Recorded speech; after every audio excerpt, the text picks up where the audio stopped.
Today we're unpacking why that tension isn't just bad management. Actually, it's deeply, fundamentally structural. So, here's our roadmap. We're going to explore the basic anatomy of administration, then meet three distinct workplace personas: the doers, the thinkers, and the helpers.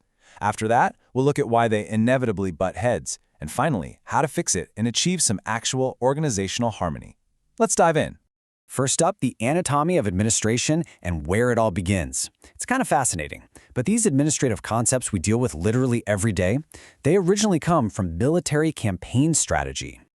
When you look at the DNA of any complex organization, you always find this foundational divide.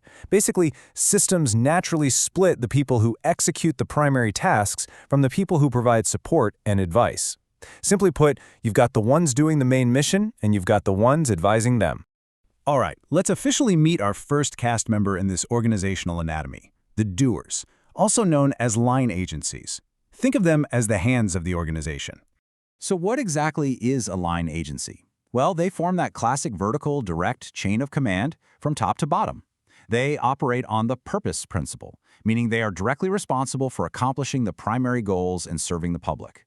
Whether that's collecting taxes, keeping law and order, providing health services, these are the folks making substantive decisions that carry the full weight of the organization. And the way authority is split perfectly illustrates their power. Line agencies possess the authority of action. That means they can step up, issue commands, and make concrete decisions. Now, as we'll see in a minute, this sharply contrasts with the authority of knowledge held by the staff, which is purely advisory. Moving on to our second group, staff agencies, the thinkers. These are the theoretical minds who sit entirely outside of that vertical chain of command. These staff agencies are specialized, technical units that advise, research, and assist the executive. But, and this is a massive but, they do not possess operational responsibilities or the authority to actually command. Their whole job is fact-finding, drawing up plans for the line to approve, and, crucially, preventing the big boss from making hasty, uninformed decisions. I absolutely love this metaphor. Staff agencies act as the eyes, ears, hands, and brain of the chief executive. In any modern administration, the sheer volume of daily activity is just way too much for one leader to handle. The staff processes all that overwhelming information so the executive doesn't have to.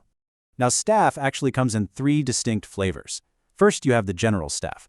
They act like an extension of the chief executive's personality, filtering details and advising on policy. Then there's the technical staff, made up of specialized experts like engineers or legal advisors. And finally, the auxiliary staff, who provide those essential everyday housekeeping services across all the different departments. And speaking of housekeeping, that brings us right to our third major group, auxiliary agencies, the helpers. You can think of them as the internal organs of the whole operation. Auxiliary agencies keep everything running smoothly. They're specialized units providing common, centralized services that all the other departments absolutely rely on. We're talking purchasing office materials, managing HR, handling the finances, the nitty-gritty. They handle the centralized logistics so the line officials are totally free to just focus on their actual missions. Here's the key takeaway, though. Unlike line agencies who directly serve the public, auxiliary agencies are just focused on keeping the lights on. They serve the organization itself. They're essentially a means to an end, existing purely to maintain internal economy and efficiency, and to make sure work doesn't get duplicated across a dozen different departments. Okay, so now we intimately know our cast of characters, right? The doers, the thinkers, and the helpers. So let's talk about the elephant in the room. Why they so frequently drive each other completely crazy. It's honestly a compounding list of friction points. You've got older, practical line officials resisting the younger, theoretical, ivory tower staff. You've got professional jealousy. And because staff work is largely intangible, they aren't out there building the widget, they often push the line too hard just to justify their own status. It is a perfect recipe for daily conflict.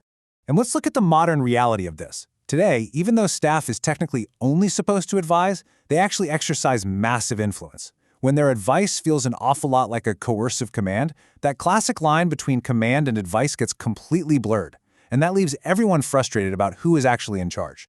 So with all this structural tension literally built right into the blueprint, how on earth do organizations fix this? How do we get these distinct groups to actually play nice and work together? We have to recognize how perfectly complementary they are. The line takes executive action. The staff provides advisory knowledge. The auxiliary maintains operational support. Yes, they clash, but here's the truth. You simply cannot accomplish your primary goal without all three functioning perfectly in their designated, unique lanes. Keeping them in those lanes is the trick, right? Management can actually smooth over these conflicts through a few smart moves. First, clearly specify responsibilities and jurisdictions. Just remove that ambiguity of authority entirely. Second, actively rotate assignments between line and staff. Build some mutual empathy. Let the thinkers do and the doers think for a while. And finally, just foster a genuine team spirit through better communication and cross-training. Which brings us to our final question for you today. Take a hard look at your own role. Are you a doer on the line, a thinker on the staff, or a helper in the auxiliary? And honestly, who are you clashing with right now? Understanding the structural anatomy might just be the secret to turning that friction into forward momentum. So, is your organization's structure serving its mission, or is it just creating more internal battles? Thanks for watching this explainer, and